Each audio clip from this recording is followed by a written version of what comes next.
नाजरीन, मैं हूं सनम एजाज और आप देख रहे हैं प्रोग्राम दिन भर सनम के साथ। रात 9 बजे का हमारा प्रोग्राम दिन भर लज्जत मसालों के ताउन से पेश किया जा रहा है। नाजरीन, जम्मू कश्मीर के मामला से लेकर मुल्क के कई मामला पर हमारी इस प्रोग्राम के दौरान नज़र रहती है, लेकिन आज के पहली खबर या पहला मामला हम आपको उठाएंगे। पिछले 50 घंटों से हम सोशल मीडिया पे कुछ जड़ें देख रहे हैं, बड़ी वायरल हो रही हैं और इन जड़ों के बारे में बताया जाता है। आम लोग उन जड़ों को पहचान नहीं पाते क्योंकि उनके नाम जो हैं गुलकासी का नाम रखा गया है, अंग्रेज़ी का नाम, उन जड़ों को पहचान नहीं पाते। और वो जड़ें जो हैं, हम भी आज उन जड़ों को लेकर बड़े परेशान हुए और हमने एक सीनियर जो हमारे मौलिज हैं, हमारी ज़िंदगी के मुख्तलिफ शोबों में उनसे भी मिले और उनको इस बात में डिस्कस किया तो बातों बातों मालूम हुआ कि वाकई में जो ये जड़ें जिनके बारे में सोशल मीडिया बताया जाता है कि डॉक्टर्स ने बताया कि कैंसर का वाकई इलाज है, तो हम जड़ों को जब खोजा तो उनका कश्मीरी नाम बहुत से लोगों को मालूम नहीं था। हंद आपने सुना होगा, कश्मीर में कहा जाता है कश्मीरी, और दो हंद होती है। हमें बताया गया एक वारी हंद होती है यानी जो खेती बाड़ी में आती है, दूसरी मैदानी हंद होती है जंगलात वाले। तो ये हंद की जो जड़ें जो हैं, इसके बारे में डॉक्टर साहिबान जो हैं सोशल मीडिया पर जो खबर चल रही है, बताया जाता है कि सही है और कैंसर के इलाज की बड़ी फ़ायदेमंद चीज़ है। अब ये हंद जो है, इसकी अगली जड़ें आप बनाएंगे, खाएंगे, उनका पानी निकाल के पिएंगे तो नुकसान भी नहीं है। तो ट्राई कर लीजिएगा। जो हमारे कैंसर के पेशेंट्स वगैरह हैं, अगर वो ट्राई कर लेते हैं, अल्लाह बचाए, हमारे यहाँ आम ये बीमारी बहुत फैली हुई है, तो ट्राई करने में कुछ नहीं है। हंद आपको बाज़ार में, आपकी खेती बाड़ी में आसपास में मिल जाती है, बाज़ार में भी शायद बिकती हो, ऐसा मुझे मालूम नहीं है, लेकिन जहाँ आपको मिल जाती है, खाऊं देहात में बहुत होती है, तो अगर आपको मिल जाती है वहाँ से मंगवा लीजिएगा। एक सब्ज़ी शाम को उसको उबाल के आपको उसका वो जो पानी वो पीना है, तो कैंसर के इलाज में फ़ायदेमंद हो सकता है आपका वाकई में इससे कैंसर के इलाज पे कारआमद साबित हो। ये मामला तस्वीर करो कि खबर पहली या ये मामला ये हमने पहला मामला आपके सामने रखा और एक सीनियर डॉक्टर साहब ने बताया कि हाँ हो सकता है। और उनका भी कहना था कि कई बार कुछ हमारे जो बुज़ुर्गों ने तजुर्बे किए हैं, उनके तजुर्बों से भी मालूम हुआ है, उनके तजुर्बों को भी जो हमारी दादी अम्मा, हमारे दादा बहू वगैरह जिन्होंने बताया है, वो इस चीज़ की तस्दीक भी करते हैं। लेकिन अब ज़रा तस्दीक दूसरी खबर की, जिसकी मीरवाइज़ हल्कों ने तस्दीक नहीं की है, लेकिन खबरें आ रही हैं कि मीरवाइज़ को 2019 के बाद जो सिक्योरिटी कवर हटाया गया था, अब एक बार फिर मीरवाइज़ को सिक्योरिटी कवर जो है उसी तरह का फराहम किया जा रहा है। मीरवाइज़ पिछले हफ्ते दिल्ली दौरे पर गए थे और कयास आराइयाँ भी हुई थी, खदशात की भी बात लोगों ने की थी। कुछ लोग अपने अपने तरीके से मीरवाइज़ के इस दौरे को ले रहे थे और कुछ खबरें ये भी हैं कि मीरवाइज़ को इस दौरे के दौरान ऑनलाइन धमकियां भी मिली हैं और उन्हीं धमकियों के पस मंज़र में उनका नोट्स लेते हुए उनकी जो सिक्योरिटी 2019 से पहले की थी वो बहाल करने का सरकार ने फैसला किया है। और बताया जाता है कि बहुत जल्दी सरकार ये सिक्योरिटी कवर जो है उनको वापस रेस्टोर करेगा।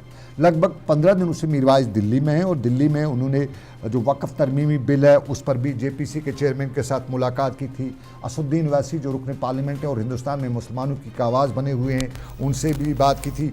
और जम्मू कश्मीर से नेशनल कॉन्फ्रेंस के MP आगा रूहुल्लाह से भी उनकी मुलाकात हुई थी।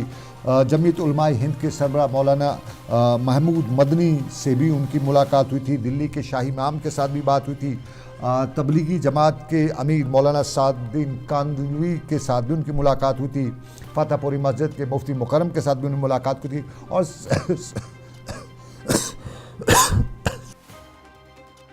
पंडितों के साथ जो पीस फोरम जो है, कश्मीरी पंडितों का इंटर जो रिलीजियस पीस फोरम जो है, उसके साथ भी उनकी मीटिंग हुई थी और उसमें कश्मीरी पंडितों की बात हुई थी और पीस फोरम की क़यादत जो है उस दौरान मीरवाइज़ को भी दी गई थी, उन्हें सौंपी गई थी। माना जा रहा है कि इसी के पस मंज़र में जो इनिशिएटिव्स मीरवाइज़ ने लिए हैं, उन्हीं इनिशिएटिव्स के पस मंज़र में मीरवाइज़ को सिक्योरिटी कवर दोबारा रेस्टोर किया जा रहा है। ये सरकारी ज़राया नहीं से, लेकिन हमारे ज़राया बता रहे हैं कि ऐसा होने जा रहा है।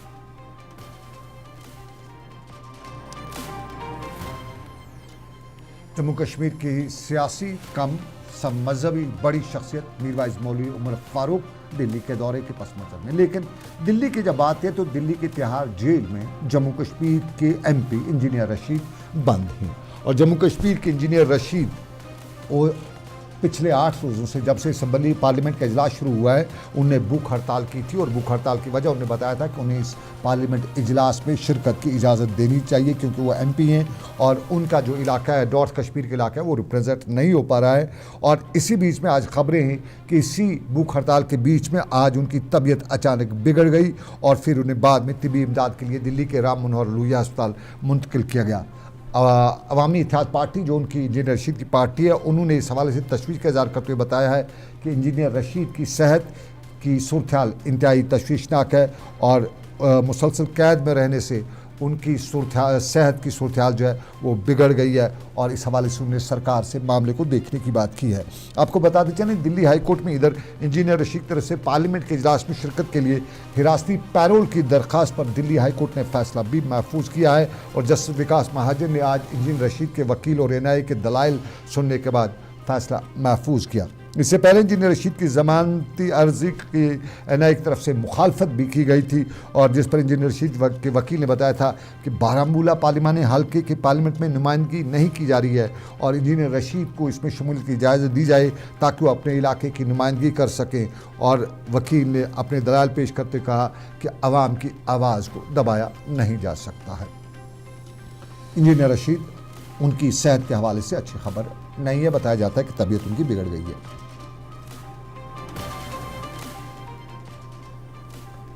और अब ज़रा एक और मामला में बताएं। जम्मू कश्मीर में असम्बली इंतखाबात हुए, नेशनल कॉन्फ्रेंस बड़ी सीट बड़ी बढ़त बना ली और इस बीच में इन इंतखाबात से पहले इनके साथ ही यूँ कह सकते हैं जम्मू कश्मीर की सरकार ने रिजर्वेशन एक्ट के तहत 5 नए जो MLAs हैं उनको नामजद करने का एक हुक्मनामा बनाया। उस हुक्मनामे के हवाले से खदशात का इज़हार किया जाने लगा और बाद में जब हुक्मनामे की तफसील हुई तो उसमें यही हुआ कि ये जो माइनॉरिटीज़ हैं, ये वेस्ट पाकिस्तानीज़ हैं, उन सबको रिप्रेजेंटेशन देने की बात की गई है, ट्राइबल्स को रिप्रेजेंटेशन देने की बात की गई है। ओवरऑल इसमें जम्मू कश्मीर की सरकार का कोई कंट्रोल नहीं है। बहुत से लोग खदशात का इज़हार करने लगे कि ये क्योंकि डायरेक्ट मामला BJP के साथ जोड़े थे, बहुत से लोग देखे जाने लगे और बहुत से लोगों ने इल्ज़ाम भी आयद किया कि जम्मू कश्मीर में BJP चाहती थी या समझती थी कि उन्हें 10-30 सीटें आ जाएंगी, 2-4 इधर उधर से आ जाएंगी, उसके बाद 4-5 ये मिल जाएंगे तो हम सरकार मिलाएंगे या अपने लोगों को हम नामजद करके सरकार बनाएंगे। उस सब के बीच में अदालत में बाज़ाब्ता तौर पे इस सरकार के हुक्मनामे को चैलेंज भी किया गया और 5 मेंबरान असम्बली को नामजद करने की दरख्वास्त की हतमी समाअत अब 20 मार्च को मुकर्रर मुअज़्ज़ज़ अदालत ने की है, जम्मू कश्मीर हाई कोर्ट ने की है। आपको बताते चले 20 मार्च को पूरे दिन के लिए बेंच दस्तयाब रहेगा और पिछले अक्टूबर में जस्टिस ताशीर अबस्तान ने भी 5 MLAs की नामजदगी पर जो अवामी मुफाद यानी PIL जो है उस पर एक खसूसी बेंच तश्कील दिया था और जो जम्मू कश्मीर रिजर्वेशन एक्ट के इन दफ़ात को चैलेंज करती है जो जम्मू कश्मीर के LG को 5 MLAs नामजद करने का इख्तियार देती है। इस दरख्वास्त में कहा गया था कि LG के नामजदगियों से पहले वज़रा कौंसिल की मदद और मशवरा लेना ज़रूरी है। बसूरत दीगर ये दफ़ात आइन की बुनियादी रूह और ढांचे के ख़िलाफ़ समझी जाती हैं। थोड़ा सा आपको बताते चले कायदा और कानून अब तक यही हुआ करता था कि जम्मू कश्मीर हो या मुल्क की कोई और रियासत हो या जम्मू कश्मीर की सबसे बड़ा जो हाउस है पार्लियामेंट हो, अगर वहाँ के लिए किसी रुकन को नामजद करना था या जम्मू कश्मीर असम्बली के लिए किसी रुकन को नामजद करना था तो ये जम्मू कश्मीर के या किसी भी स्टेट के चीफ मिनिस्टर जो हेड ऑफ़ द स्टेट होते थे वो अपनी काउंसिल ऑफ मिनिस्टर्स के साथ एक कैबिनेट मीटिंग में इसका फैसला लेते थे और फिर वो सिलेक्ट करके वो बनाम जो है LG या गवर्नर को रिकमेंड करते थे और गवर्नर उनको वाक़ हो गए। लेकिन अब की बार तरमीम की गई और गवर्नर को ये सारे इख्तियार दिए गए हैं। जम्मू कश्मीर के MLAs का या जम्मू कश्मीर की सरकार को इस हवाले से कोई इख्तियार नहीं है और अब देखना है कि 20 मार्च को जब ये समाअत अदालत में होती है तो अदालत इस समाअत के दौरान रिजर्वेशन एक्ट के इन इख्तियारात को जो चैलेंज किया जा रहा है उनको किस तरह से लेती है, लेकिन एक और मामला भी है, हमारी सरकार MLAs को किस तरह लेती थी, हमारी ब्यूरोक्रेसी MLAs को किस तरह लेती थी, ये बड़ा सवाल था। और अक्सर सरकार के ओहदेदार ही या यूँ कहें जो पॉलिटिकल हमारी लीडरशिप है या पॉलिटिकल रिप्रेजेंटेटिव्स हैं वो भी अक्सर बताते थे, उनका ये भी होना था क्योंकि आमतौर पे इसके लिए लफ्ज़ है कि रोना रोते थे कि उनकी कहीं चलती नहीं, उनकी कोई सुनता नहीं है और अक्सर कहा जाता है कि डबल इंजन सरकार है, एलजी ऑफिस की जो सरकार है वही ज़्यादा चलती है। पब्लिक रिप्रेजेंटेटिव जो उनको कोई सुनता नहीं है, एडमिनिस्ट्रेटिव सेटअप में उनका कोई कंट्रोल नहीं है, कोई उनको पूछने वाला नहीं है, वो तो चपरासी को भी ट्रांसफ़र करने के उनके पास पावर्स नहीं है। तो ये मामला बड़ा होता था और अक्सर जगहों पे शिकायतें भी आती थी कि वाकई में ब्यूरोक्रेसी भी सबको ख्याल रखते हुए उस तरह से उस प्रोटोकॉल से उनका इस्तेकबाल नहीं करती थी जो एज़ यूजुअल होना चाहिए था। और ये मामला संगीन होता गया और बाज़ाब्ता तौर पर आज जनरल एडमिनिस्ट्रेटिव डिपार्टमेंट ने आज हुक्मनामा भी जारी किया और इस हुक्मनामे में जनरल एडमिनिस्ट्रेटिव डिपार्टमेंट ने सभी अहदेदारों को, रियासत की सरकार के अहदेदारों को हिदायत दिए कि जितने भी पब्लिक रिप्रेजेंटेटिव्स हैं उनका जो बाज़ाब्ता तौर पर कानून और कायदे में प्रोटोकॉल है उसके तहत उनका ख्याल रखा जाए और इन सभी मामलात पर नज़र रखी जाए। ये जम्मू कश्मीर की सरकार का आज का बड़ा फैसला जनरल एडमिनिस्ट्रेटिव डिपार्टमेंट का। और अब देखना है कि इसके बाद जो डबल इंजन का यहाँ पे रोना रोया जाता था उस पर किस तरह से सरकारी हलकों से खबर निकल के आती है। ये तस्वीर का एक रुख। लेकिन अब नाजरीन आपको बताते चले, जम्मू कश्मीर के नायब वज़ीर सुरेंद्र चौधरी आज अपनी कॉन्स्टिट्यूंसी नौशहरा के इलाके में थे और नौशहरा के इलाके में उन्होंने आज एक कम्युनिटी सेंटर का संग बुनियाद भी रखा, कुछ और प्रोजेक्टों का भी आज उन्होंने संग बुनियाद भी रखा और मीडिया की कुछ साथ, चूँकि इंटरेक्शन मीडिया के साथ था, तो उन्होंने कहा कि सरकार कोशिश करिए कि पिछले 10 सालों के दौरान जो जम्मू कश्मीर में डेवलपमेंट पर एक ब्रेक लगा हुआ था उसको ख़त्म किया जाए और हर एक को बकौल उनके आज़ादी के साथ अपनी आवाज़ उठाने का मौका फराहम होना चाहिए, बोलने का हक़ होना चाहिए। सुरेंद्र चौधरी जहाँ एक तरफ सरकार बता रही कि पिछले 10 सालों में ख़ासतौर पर बीजेपी कि जम्मू कश्मीर में विकास की नदियाँ बही हैं, दूध की नदियाँ बही हैं, वहीं आज सुरेंद्र चौधरी ने बताया कि पूरा ब्रेक लगा हुआ था, कुछ हुआ नहीं इन 10 सालों के दौरान। 10 साल के अंदर यहाँ लोगों ने वादे बड़े किए और निभाया एक नहीं। तो ये हम वादों वाली सरकार नहीं, हम करने वाली सरकार हैं। और हमारे लीडर और जम्मू कश्मीर के मुख्यमंत्री उमर अब्दुल्ला सरकार जो है, ये उमर साहब जो चीफ मिनिस्टर हैं ऑनरेबल, तो उनके क़यादत में हम लोग ये काम कर रहे हैं। और ये खाली नौशहरा के अंदर काम नहीं हो रहे बल्कि जम्मू कश्मीर की 90 के 90 कॉन्स्टिट्यूंसियाँ उसमें काम हो रहे हैं। और सरकार की यही कोशिश है कि जो 10 साल का एक वक्फा हमारे बीच में आया है तामीर और तरक्की का, क्योंकि 10 साल में चुने हुए लोगों के पास काम हुए, चुने हुए ठेकेदार थे, काम किसी के को पसंद हुए होंगे वो ठेकेदार थे और चुने हुए लोगों का काम हो रहे थे। आज ना चुने हुए ठेकेदार रहेंगे ना चुने हुए काम होंगे, बल्कि सब के लिए बराबर होगा, ठेकेदारी भी सब के लिए बराबर होगी और काम भी सबको बराबर का हक मिलेगा। सुरेंद्र चौधरी नायब वज़ीर जम्मू कश्मीर थे और बता रहे थे नौशहरा आबाई कॉन्स्टिट्यूंसी में आज मीडिया से बात करते हैं।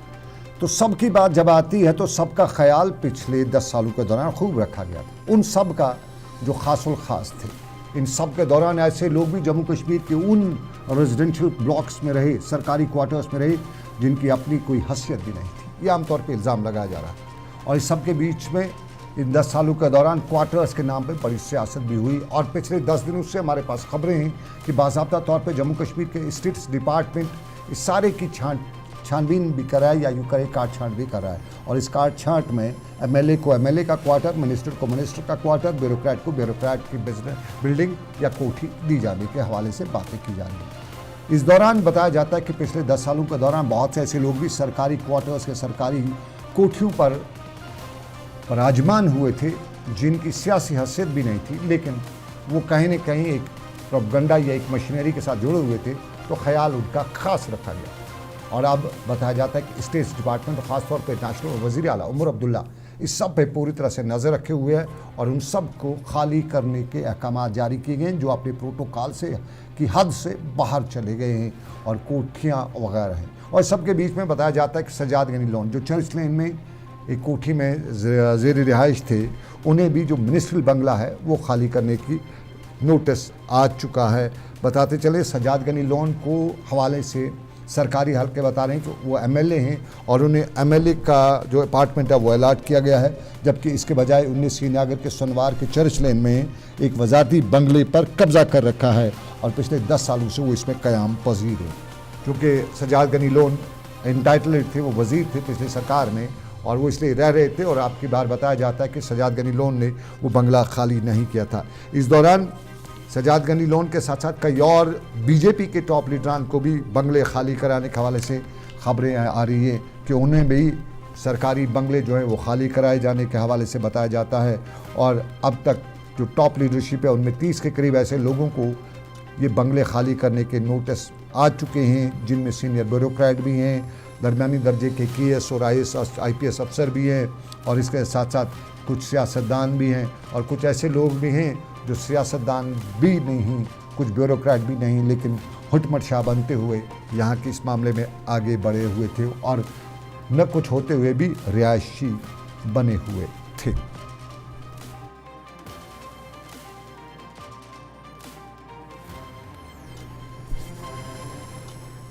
आज हमने माहौलियात पे बात की। कुछ देर पहले हमने प्रोग्राम मुद्दा किया, उसमें अपने माहौल में बताया कि हमारे पास बचने की क्या उम्मीद है। आमतौर पे उस प्रोग्राम के दौरान या आमतौर पे जब भी बात की जाती है तो अंदाज़ा लगता है कि बचने की कोई उम्मीद नहीं है। और गांधरबल के लोग कहते हैं कि हमारे यहाँ खाने पीने के से या पेट को बचाने के लिए कोई उम्मीद नहीं है। ये मामला आज गांधरबल की सड़कों पे था और गांधरबल के गगरहामा के इलाके में आज लोगों ने सड़क पर आकर एहतजाज भी किया और बताया कि दरियाई सिंध के से जो रेत और बाजरी निकालने का मामला था उस पर अब पाबंदी लगाई गई है और इस पाबंदी लगने की वजह से उनकी रोज़ी रोटी का जो ज़रिया था वो छीना गया है। मुकामी लोग कहते थे कि उनके रोज़गार का इन्हिसार जो है दरियाई सिंध पर ही मुनहसर था और सरकार ने इस पर पाबंदी लगा के उनके रोज़ी रोटी को ख़त्म कर दिया है।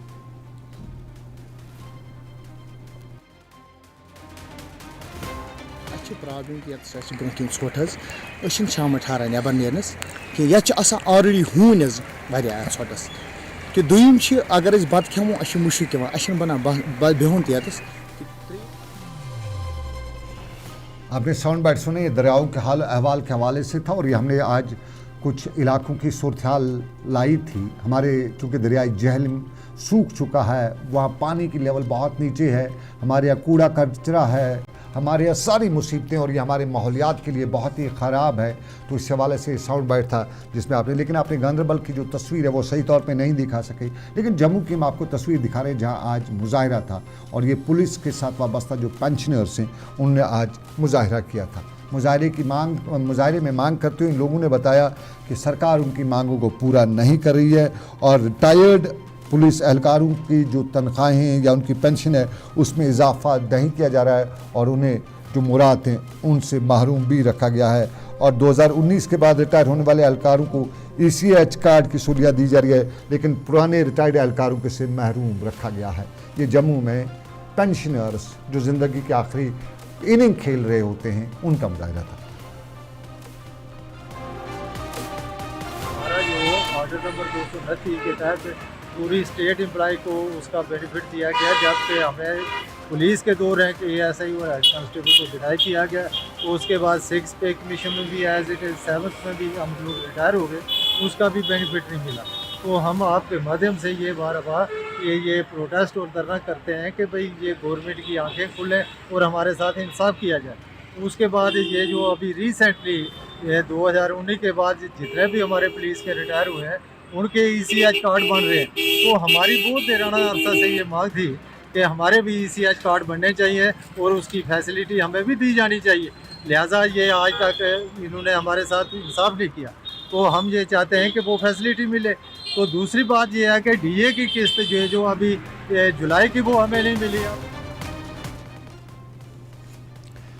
और नाज़रीन, हमने माहौल की जब बात की कुछ देर पहले आपने कुछ तस्वीर भी देखी, हम सोपोर की वो दिखाते हैं। सोपोर वुलर झील के किनारे छोटा सा कस्बा, छोटा सा शहर है। यहाँ से दरियाई जहलम भी गुजरता है और माहौल के हवाले से यहाँ एक तरफ से संगड़ी के पहाड़, रामपुर, खड़गू, मंगलू के पहाड़, दूसरी तरफ से चेयरवन, हरदोशु, बाकी तरह के फिर अंदर के बागात और माहौल में दरियाई जहलम का मीठा पानी, कभी का मीठा पानी। लेकिन आज की तस्वीर सोपोर में दरियाई जहलम के किनारों की। हम ब्यूटिफिकेशन की बात करते हैं, सरकार ने ब्यूटिफिकेशन के लिए बड़ा पैसा भी खर्च किया, लेकिन उसी ब्यूटिफिकेशन के नाम पे हमने क्या कुछ कर रखा है। ये सारी सूरत हाल वुलर झील के किनारे दरियाई जहलम की है। तस्वीर सोपोर में दरियाई जहलम के किनारों की, जहाँ कूड़ा कचरा सब कुछ जो है वो दरिया के किनारे रखा जाता है और कभी पानी के एक झटका आके सबको अपने साथ ले बहा जाता है। फिर आगे हमारे यहाँ चौक्स हो जाते हैं, हमारे आगे क्योंकि पॉलीथीन है तो चौक वॉक सब कुछ जो है वो इससे हो जाता है। गंदगी के ढेर और हमारे यहाँ खुद समझने की शायद उन लोगों को हालत वो इस हालत में नहीं होते कि वो समझ सकें कि हम ये गंदगी जो है जगह जगह बिखेर देते हैं। अगर हम डब्बे में रखें तो उस डब्बे को कहीं न कहीं डंप किया जा सकता है, लेकिन क्या है वो आदत से मजबूर और कहीं नादानी, कहीं कम अक्ली भी। ये सब वो चीज़ें हैं जो हमारे माहौल के लिए नुकसानदेह हैं।